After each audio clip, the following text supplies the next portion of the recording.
जय हिंद दोस्तों, मैं महेंद्र शर्मा स्वागत करता हूं वन वर्ल्ड हिंदी में। आपका उम्मीद करता हूं आप खुश और स्वस्थ है। दोस्तों आइए दिखाते हैं पाक मीडिया की एक और लेटेस्ट डिबेट जिसमें विश्लेषण किया गया है। आरजू काजमी काजमी और कमर चीमा ने 21 बिलियन डॉलर का जो कर्ज अब चाइना से मांगा गया है उस पे। तो कहीं ना कहीं आज पाकिस्तान की सिचुएशन ऐसी हो चुकी है कि बिना पैसे की इकोनॉमी चलाना इमरान खान के लिए बहुत ज़्यादा मुश्किल हो चुका है और कहीं ना कहीं अब पाकिस्तान की हुकूमत भी खतरे में आई हुई है। तो इसी प्रकार का विश्लेषण इस डिबेट में किया गया है। तो दोस्तों देखिए डिबेट और कमेंट में अपनी प्रतिक्रिया जरूर दें। लास्ट में आपसे रिक्वेस्ट करूँगा, चैनल पे नए हैं तो चैनल को सबसे पहले सब्सक्राइब कीजिए, लाइक शेयर कमेंट जरूर कीजिए। दोस्तों जय हिंद, वंदे मातरम, भारत माता की जय। दोस्तों लोगों से सीखूं, जरा पूछूं, ये बताएं क्या चल रहा है मैडम। नो कॉन्फिडेंस मोशन आ गया है। इमरान खान ने 21 अरब डॉलर चीनियों से मांग लिया है। कह के जनाब 21 अरब डॉलर वो दो। सुना तेल की कीमतें कम हो रही हैं। ये पाकिस्तान में क्या जल्जले आ रहे हैं, ये हुआ क्या है इमरान खान साहब की। और इमरान खान साहब ने तो ये कहना शुरू कर दिया मेरे खिलाफ बैनुल अक़वामी सियासत साजिश हो रही है। और कई लोग कह रहे हैं अमेरिका मुलव्वस है, बल्कि कई लोग कह रहे थे कि उस्मान बुजदार जो कि वज़ीर आला पंजाब है उनके खिलाफ अमेरिका साजिश कर रहा है। तो आप कैसे समझती हैं इसको, क्या हो रहा है, कौन किसके खिलाफ साजिश कर रहा है? हाँ, मेरे ख्याल से तो चीमा साहब बुजदार साहब को शायद अमेरिका जानता भी नहीं होगा कि ये है कौन। और बाकी ये तो खैर हमारे यहाँ हमेशा से रहा है कि जब कुछ होता है तो हम कह देते हैं कि कोई ना कोई दूसरी कंट्री जो है वो कोई साजिश कर रही है, जबकि वो लोग इतने इंटरेस्ट भी नहीं ले रहे कि पाकिस्तान में चल क्या रहा है, खास तौर पे गवर्नमेंट में। तो ये तो खैर हमेशा से हमारी रिवायत रही है कि कोई भी गवर्नमेंट जो है वो 5 साल मुकम्मल नहीं करती, चाहे वो नवाज शरीफ साहब की हो, चाहे वो बेनजीर भुट्टो की हो या अब इमरान खान। कोई भी इससे हटकर नहीं है। जैसे ये 4 साल मुकम्मल होते हैं या 4 साल के आसपास पहुंचते हैं तो जो इन लोगों ने वादे किए होते हैं, क्योंकि वो इनसे पूरे नहीं हुए होते और कई तरह की दूसरी प्रॉब्लम्स आ गई होती है जिसमें महंगाई होती है और जॉब लोगों के पास नहीं होती, तो अवाम भी इनसे तंग आ चुकी होती है।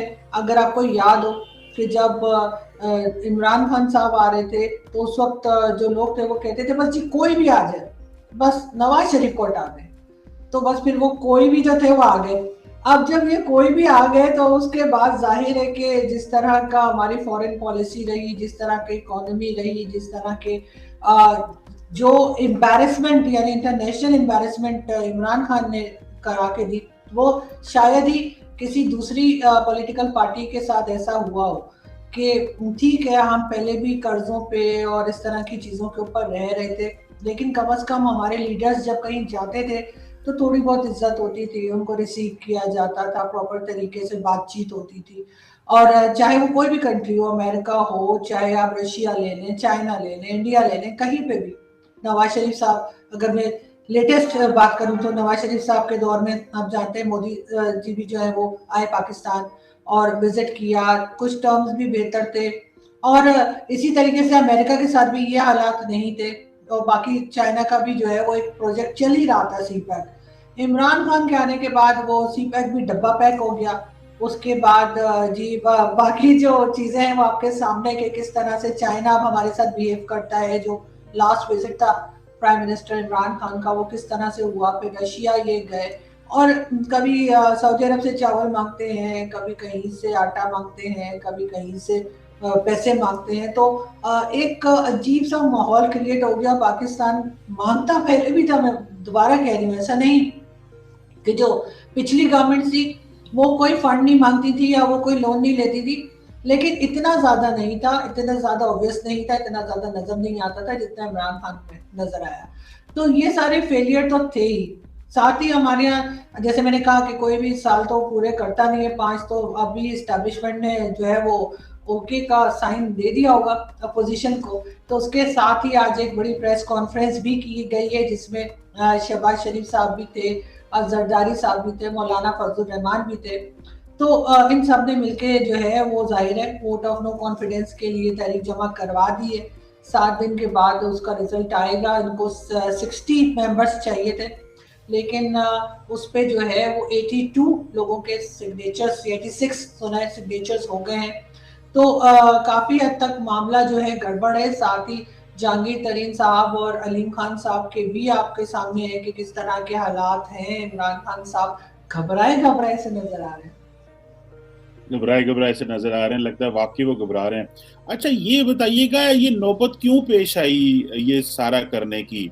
क्या इमरान खान साहब डिलीवर नहीं कर सके? एक बात है, ऑपोजिशन पहले मुतहिद नहीं थी, इस वजह से अब चीजें जो हैं वो ये हो रही हैं शायद, या कि आप समझती हैं कि एस्टैब्लिशमेंट न्यूट्रल है, ये, या फिर इमरान खान से बिल्कुल नालायकियां हुई, डिलीवर ही नहीं हो पाया? क्या वजह क्या बनी कि ये 3.5 साल बाद अभी ये फैसला किया गया है? क्या इमरान खान साहब मुल्क को चला नहीं सके? और तो शायद ये वजह है कि अब वो समझते हैं कि अगर हमने मजीद इनको टाइम दिया तो ये ज्यादा हमें किसी और मुश्किल रास्ते पे लेके जा सकते हैं। बिल्कुल चीमा साहब, इमरान खान साहब का जहाँ तक आप मुल्क चलाने की बात कर रहे हैं तो मुल्क तो खैर उनसे बिल्कुल भी नहीं चला।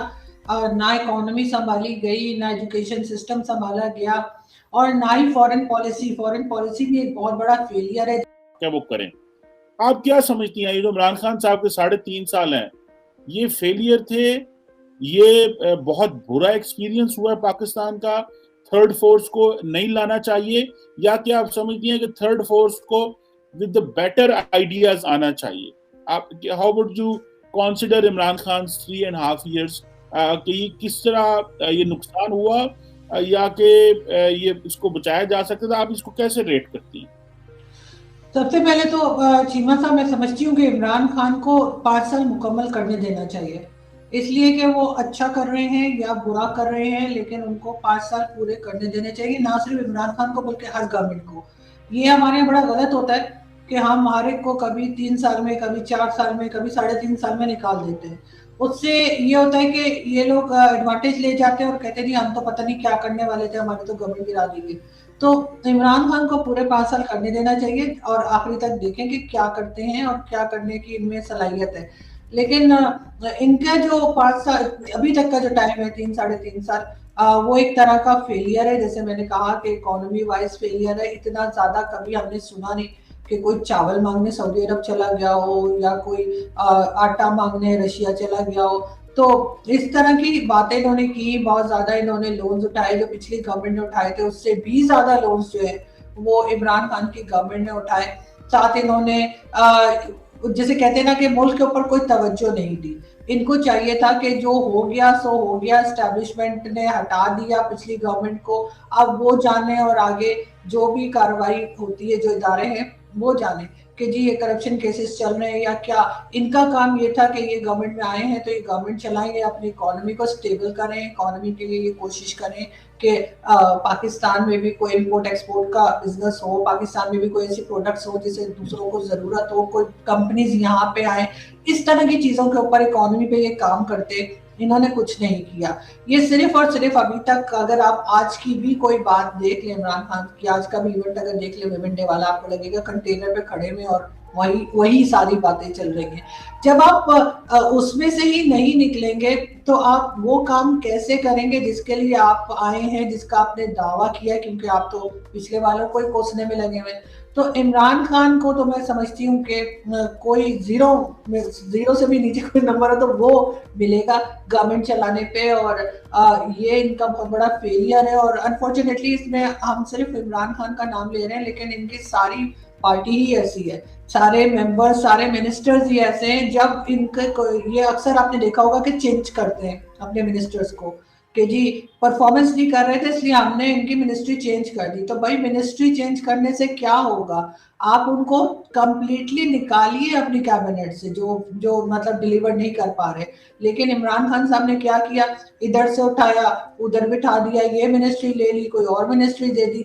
तो इस किस्म की चीजें इनकी चलती रही, साथ साथ इनके अपने पर्सनल इश्यूज भी चलते रहे, साथ साथ ये अपोजिशन को बार बार कहते रहे छोड़ूंगा नहीं, एनआरओ नहीं दूंगा। इनका नाम ही एनआरओ पड़ गया था एक जमाने में, और ये अभी तक उसी तरह की बातें कर रहे हैं, नॉन सीरियस। एक सिटिंग प्राइम मिनिस्टर इस किस्म की बातें करता मैंने तो और किसी कंट्री में नहीं देखा। तो जाहिर है ये सारी चीजें जो है इनको बहुत नुकसान कर गई हैं, और इसमें इनके एडवाइजर्स भी ऐसे ऐसे शहबाज गिल टाइप के, जो किस किस्म की बातें करते हैं, किस किस्म के स्टेटमेंट देते हैं। तो ये सब कुछ मिल मिला के जो है बहुत ही एक कहना चाहिए खौफनाक शक्ल। और आज भी इन्होंने अपने मर्जी के जो इनकी वाह करते हैं ना कि वाह खान साहब क्या बात है, तो आपने मुल्क का बेड़ा गर्क कर दिया, बहुत अच्छा किया। मुल्क को तो पहले ही तबाह कर देना चाहिए था, लेकिन आपने अब किया। तो इस किस्म के यूट्यूबर्स को बुला के इन्होंने इमरान खान साहब ने उनको ब्रीफिंग दी है, उनको टास्क दिया है। हो सकता है आपको भी बुलाया हो, आप अमेरिका में तो उन्होंने कहा कि आप आइए और जी गवर्नमेंट की तारीफें कीजिए।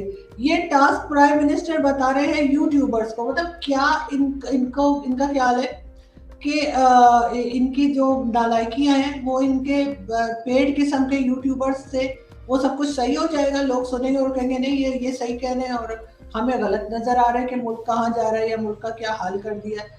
तो ये सब गलतियां ये कर रहे हैं और करते चले जा रहे हैं और मानने को तैयार नहीं है। तो आखिरी रिजल्ट तो यही होना था। बिल्कुल सही कह रही हैं, रिजल्ट तो यही होना था।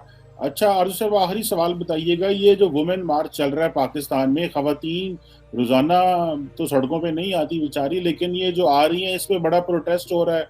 कभी कहते हैं कि मौलवी कहते हैं इनको ना आने दिया जाए, और ये अगर जो अभी खवातीन के हवाले से प्रोटेस्ट होगा भी 8 मार्च के हवाले से, तो ये बिलावल भुट्टो, जरदारी और ये सारी सियासत खा गई मेरा ख्याल है इनसे। तो खवातीन को बाहर आने का कोई फायदा होता है 8 मार्च के हवाले से? उनको कोई राइट्स मिल रहे हैं, या क्या आप समझती हैं कि मामलात खराब हैं अभी? नहीं सर, मेरे ख्याल से कोई राइट्स नहीं मिल रहे हैं और यहाँ पे बहुत ज़्यादा काम की ज़रूरत है। जिस तरह से अगर मैं फीमेल जर्नलिस्ट से स्टार्ट करूं, तो फीमेल जर्नलिस्ट को जिस तरह की हैरेसमेंट फेस करनी पड़ती है, चाहे वो उनको सोशल मीडिया पर हो, चाहे वो उनके एसएमएस आते हो, वो है किसी को पसंद नहीं आता कि कोई फीमेल हमसे बेहतर कैसे काम कर सकती है, कोई हमसे आगे कैसे जा सकती है। जिस मुल्क में प्राइम मिनिस्टर मियाँ वाली के हैं, वहां पर एक आदमी जो है अपनी पहली औलाद जो बेटी हुई है 7 दिन की बच्ची को 5 गोलियां मार दे, आपके ख्याल से सिर्फ इसलिए कि ये बेटी क्यों हो गई, वहां पे आपको लगता है कि वुमेन राइट्स पे कोई कुछ हो सकता है या कोई वुमेन राइट्स होंगे? जिस कंट्री का प्राइम मिनिस्टर अपनी ही बेटी को एक्सेप्ट ना करे और कभी वहां उन्होंने पेपर्स तक में मेंशन नहीं किया हुआ, जो सीता वाइट से इनकी